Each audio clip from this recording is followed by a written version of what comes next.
আর্যতীর্থের ভুল বদল। তারপরে সেই রাজার কন্যে কেঁদে কেটে রোজ হতো যে হন্যে। বাবার থেকে করে চুরি রাক্ষস নেয় পাতালপুরি, কন্যা সেথায় একলা থাকে। সুখ পাখিকে শুধুই ডাকে, সুখ পাখিরে পারি না আর, আসবে কবে রাজার কুমার। এই কথাটা বইয়ের থেকে যেই বলেছি এতটুকু দাঁড়াও দাঁড়াও বলে আমায় থামিয়ে দিল খুকু। গপ্প তোমার লাগছে একটু কেমন কেমন যেন, রাজকন্যার মুক্তি পেতে উমার লাগবে কেন?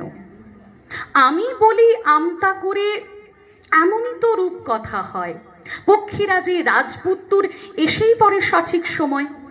পাতালপুরীর গুহায় ঢুকে রাক্ষসকে মারার পরে রাজকন্যা রানী হবে রাজার কুমার বিয়ে করে। খুকু বলে ক্ষুণ্ণ হয়ে, গপ্পে তোমার প্রচুর ফাঁকি, সব কাজই তো কুমার করে, রাজকুমারী করবেটা কি? রাজকুমারী বন্দী হয়ে কাঁদবে কেন একা একা? তীর্ধনুক বা তলোয়ার কি রাজার কাছে হয়নি শেখা? শুধু বুঝি রাজার কুমার রাক্ষসদের মারতে পারে?